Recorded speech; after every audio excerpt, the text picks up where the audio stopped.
कि हमने last episode में देखा था कि रूही जाओ को धमकी देने लगती है कि अगर तुम यहाँ से गई तो मैं यहाँ से जान ले लूँगी, लेकिन वो उसकी बात को नहीं मानती और वहाँ से जाओ चली जाती है। जिसके बाद हम जाओ को देखते हैं जो कि सोई हुई थी, तभी इतनी देर में उसे बोयो का कॉल आने लगता है जो कि उसे बताता है कि रूही मिसिंग है। ये बात सुन के काफ़ी ज़्यादा हैरान हो जाती है और उसी जगह पर पहुँच जाती है। जिसके बाद उस जगह पर जाने के बाद वो हर जगह रूही को खोजने लगती है। दरअसल उसे लग रहा था कि रूही ने वाकई में अपनी जान दे दी होगी। तभी वहाँ पे बोयो आ जाता है जो कि जाओ से कहने लगता है कि तुम मेरे कॉल का और मैसेज का आंसर क्यों नहीं दे रही हो। तभी बता देती है कि मुझे ऑलरेडी पता है कि तुम्हारे और रोई का रिलेशन है, और उसे कहने लगती है कि अगर वो मुझे मिल गई तो मैं तुम दोनों को ही नहीं छोड़ने वाली। जिसके बाद वो रोई को कॉल लगाती है, लेकिन उसका कॉल स्विच ऑफ बता रहा था। जिसके बाद तुरंत ही अपने फादर को मैसेज करती है, उसे कहने लगती है कि मेरा रोई के साथ मसला हो गया है, उसने मुझे धमकी दी है कि वो अपनी जान दे देगी। तभी इतने देर में उसे कॉल आने लगता है। उस कॉल में मिस्टर जाओ थे जो कि मिलने उसे बुला रहे थे। इसके बाद जाओ मिस्टर शू से मिलती है। मिस्टर शू से कहने लगता है कि फाइनली मैं तुमसे मिल लिया। तो इतने देर में वहाँ पे जाओ कहने लगती है कि आप मेरे फ्रेंड को ढूंढने में मदद करें, जिसमें वो कहने लगते हैं कि ठीक है मैं तुम्हारे फ्रेंड को ढूंढने में मदद कर दूंगा, लेकिन तुम एक बात बताओ, क्या तुम्हें ये दुनिया पसंद है? तुम्हें पता है कि तुम्हारा मकसद क्या है, कि तुम इस दुनिया में आई हो, खाली तुम यहाँ पे घूम रही हो? और उसे अजीब सा ही बात कहने लगते हैं। उनकी ये सारी बात सुन के वहाँ पे जाओ को तो समझ में नहीं आ रहा कि मिस्टर शू उससे क्या ही कह रहे थे। तभी इतने देर में वो कहने लगते हैं कि मेरे पास एक सेलफोन है, अब से तुम इसी में मुझे कॉल और मैसेज किया करोगी। जिसमें जाओ कहने लगती है कि मेरे पास ऑलरेडी सेलफोन है, तो मैं ये सेलफोन का क्यों यूज़ करूँ।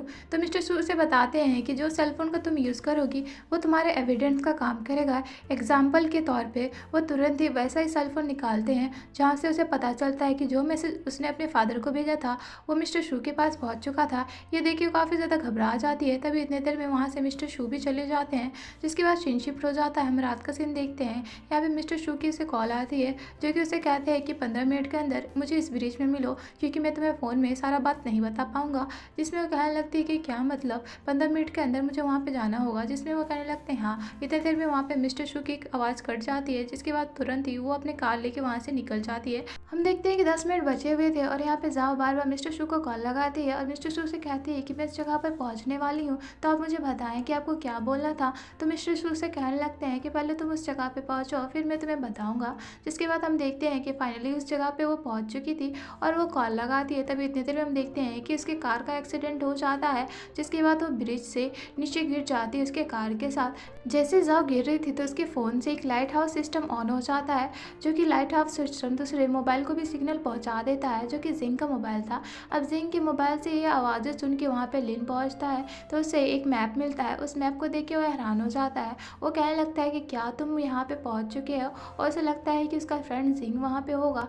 इधर हम जाओ को देखते हैं। जैसे जैसे ही होश आता है तो उसे समझ में नहीं आ रहा था कि वो इस जगह पे क्या कर रही है। तभी इतने देर में उसे आइडेंटिटी कार्ड मिलता है जो कि उसी का नाम था, लेकिन विलेज अलग था। ये देखिए वो काफ़ी ज़्यादा हैरान हो चुकी थी। तभी इतने देर में वो बाकी सामान चेक करती है जहाँ पे उसे कुछ पैसे और मोबाइल मिलते हैं, तो वहाँ से निकल जाती है। आधे रास्ते में वो बेहोश हो जाती है। जिसके बाद जैसे उसे होश आता है तो वो अपने आप को कार में देखती है। जिसके बाद वो लेडी कहने लगती है कि तुम मुझसे डरो मत, मैं तुम्हें वहाँ पे अकेले देख के काफ़ी ज़्यादा डर गई थी, जिसकी वजह से मैं तुम्हें कार में लेके आई हूँ, और से ज़्यादा डरने से मना करती है। जिसके बाद वो कहने लगती है कि क्या आप मुझे इस सिटी में पहुँचा देंगी। तो कहने लगती है कौन सी सिटी की तुम बात कर रही है, ये सिटी तो काफ़ी ज़्यादा दूर है।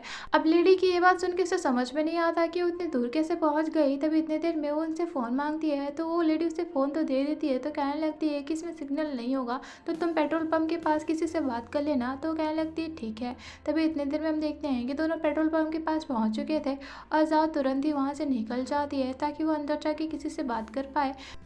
जिसके बाद वो कन्वीनियंस स्टोर में जाके उस लड़की से कहने लगती है कि क्या मैं तुम्हारा फ़ोन बोरो कर सकती हूँ, जिसमें वो हाँ कह देता है। हम इधर लिन को देखते हैं जो कि उसी पेट्रोल पंप में था और अपने बाइक में पेट्रोल भराने के लिए वहाँ से चला जाता है। जिसके बाद हम देखते हैं कि जाओ जैसे अपने फादर को फ़ोन लगाती है तो इसका फ़ोन कहीं और नहीं बल्कि यहाँ पे लिन के फ़ोन में लग रहा था, और लिन तो फ़ोन अपना बाइक में छोड़ के गया था, जिसकी वजह से फ़ोन रिसीव नहीं कर पाता। अब यहाँ पे जाओ को समझ में नहीं आ रहा था कि इसके फादर इसका फ़ोन रिसीव क्यों नहीं कर रहे हैं। तभी इतने देर में वो नोटिस करती है कि 2018 चल रहा है और कैलेंडर में भी वही चीज़ नोटिस करती है, जिसके बाद वो शॉपकीपर से पूछने लगती है कि ये 2018 की चल रहा है। तो शॉपकीपर बताने लगता है कि ये 2018 ही है। तो कहने लगती है क्या 2025 नहीं चल रहा है? तो कहने लगती है कि नहीं, तुम कौन सी बात कर रही हो? तो कहने लगता है शायद ये पागल है। जिसके बाद वो सामान को चेक करती है तो सामान में भी 2018 है।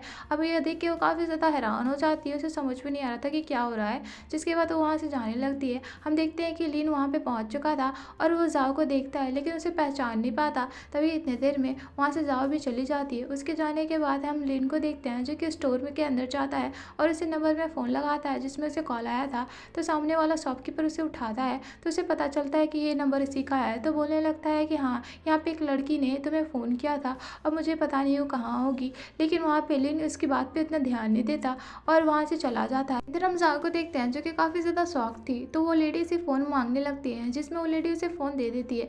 जैसे वो उसे फ़ोन देती है तो तुरंत ही अपने फादर को दोबारा फ़ोन लगाती है। लेकिन हम देखते हैं कि जैसे वो फ़ोन लगाती है तो यहाँ पे लिन बाइक चला रहा था, जिसकी वजह से वो उसका फ़ोन रिसीव नहीं कर पाता, जिसकी वजह से वो काफ़ी ज़्यादा रोने लगती है। अब उसे रोते हुए देख के लेडी भी समझ चुकी थी। जिसके बाद हम देखते हैं कि लिन उस जगह पे पहुंच चुका था जहाँ से उसे सिग्नल मिला था, जो कि वही जगह था जहाँ पे जाव बेहोश थी। अब इतने देर में उसे वहाँ पे खून दिखता है, तो खून देख के उसे पता चलता है कि ये ताज़ा है और हर जगह पे वहाँ पे अपने फ्रेंड को खोजने लगता है, लेकिन वहाँ पे कोई भी नहीं था। जिसके बाद हम उस लेडी को देखते हैं, जो कि जाओ को अपने घर की तरफ लेके जा रही थी। जैसे ही जाओ उसके घर की तरफ जा रही थी तो वो जगह तो उसे काफ़ी ज़्यादा अजीब लग रही थी। अब जैसे दोनों अंदर जाते हैं तो इतने देर में हम देखते हैं कि सामने से एक बच्चा उसकी तरफ बॉल फेंकता है, तो जाओ काफ़ी ज़्यादा डर जाती है। तो लेडी बताती है कि इस बच्चे का मेंटल हेल्थ ठीक नहीं है, तो तुम इसके बिहेवियर पे डरो मत, और उसे अंदर लेके आती है। जिसके बाद वो अपनी बेटी को बुलाती है, जिसका नाम तायन था। तायन यहाँ पे जाओ को देख के काफ़ी ज़्यादा खुश नहीं थी और वो अपनी माँ से कहने लगती है कि ये लड़की यहाँ पे क्या कर रही है। तो उसकी माँ से कहती है कि रूट मत बनो और अंदर जाओ। जिसके बाद उसे पानी देती है और सोने का कह देती है। जैसे ही जाओ सो रही थी तो उसे समझ में नहीं आ रहा था कि उसने टाइम टेबल कैसे कर लिया। जिसके बाद वो उठ के खड़ी होती है और वो सोचती है कि उसे फ़्लाइट से अपनी सिटी में वापस जाना होगा, लेकिन उसके पास इतने पैसे नहीं थे, जिसकी वजह से वो अपसेट हो जाती है। हम इधर लिन को देखते हैं, जिसने काफ़ी सारा फ़ोटोज़ लगाया हुआ था। तभी वो अपने पुलिस वाले की बात को याद करता है, जहाँ पे पुलिस वाले उसे कह रहे थे कि जिस फ्रेंड को तुम खोज रहे हो उसका कोई भी नोटिफिकेशन यहाँ पे नहीं है, यानी कि वो फ्रेंड इस जगह पे एग्जिट नहीं करता। हमने हर इंसान से पूछा था कि क्या आप उसे जानते हैं, लेकिन कोई भी पर्सन उसे नहीं जानता था। अब ये बात सुन के वहाँ पे लिन काफ़ी ज़्यादा हैरान हो चुका था। जिसके बाद वो सोचने लगता अपने फ्रेंड को देखते हुए कि क्या वाकई में क्या तुम वहाँ पे थे, वरना उस जगह पे ब्लड किसका था।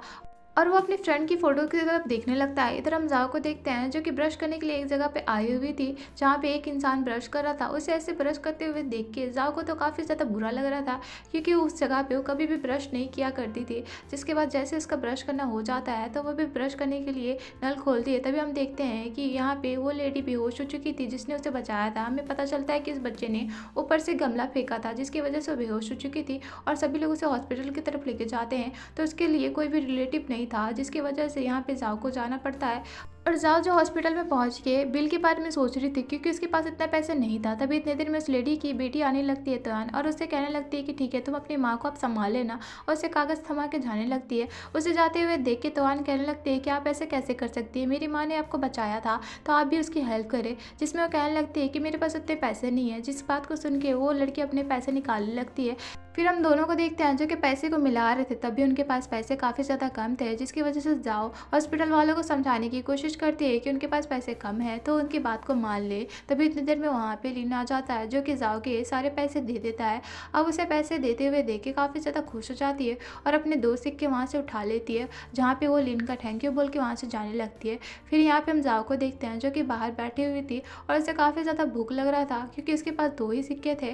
तभी इतने देर में वो अपने किस्मत पे कोसने लगती है, तो हम देखते हैं कि वहाँ पे लिन पहुँच जाता है। अब लिन को वहाँ पे देख के जाओ सोचने लगती है, क्या ये मेरे ऊपर कर्जा अब देगा, मेरे पास तो इतने पैसे भी नहीं है। जिसकी वजह से लिन से कहने लगते हैं कि अगर तुम पैसे लेने आए हो तो तुम इस लेडी से पैसे ले लेना, मेरे पास उसका कोई भी रिलेशन नहीं है, तो मैं यहाँ से जा रही हूँ। और वहाँ से जाने लगती है। उसे जाते हुए देख के लिन उसे रोकता है, उसे कहता है कि तुम्हारे सर में चोट कैसे लगा। तो वो कहने लगती है कि हम दोनों इतने क्लोज भी नहीं है कि मैं तुम्हें बता पाऊँ, और उसे कहती है कि मेरे मर्डर से दूर रहो। और जैसे वो जा रही थी तो इतने देर में हम देखते हैं कि वहाँ पे जाओ को काफ़ी ज़्यादा चक्कर आने लगते हैं, जिसकी वजह से वो बेहोश हो जाती है। अब हम देखते हैं कि जैसे उसकी आंखें खुल खुलती है तो अपने आप को हॉस्पिटल के बेड में देखती है और सामने वो लिन को देखती है। लिन को देख के वो हैरान ही हो रही थी, तभी वहाँ पे नर्स आ जाती है जो कि उसे कहती है कि तुम्हें ब्रेकफास्ट करना पड़ेगा क्योंकि तुम्हारा शुगर लेवल काफ़ी ज़्यादा डाउन हो रहा है, और वहाँ से जाने ही लगती है। तो कहती है कि पहले आप मुझे बताएं कि बिल कितना बना, जिसमें नर्स उसे बताने लगती है कि तुम्हारे फ्रेंड ने ऑलरेडी बिल को पे कर लिया है, और वहाँ से नर्स चली जाती है। जैसे नर्स जाती है तो यहाँ पे लिन उसे पानी देता है, तो जाओ उसे कहती है कि मुझे पता है कि सुंदर लड़की देखी नहीं कि चांस बनना स्टार्ट कर दिया,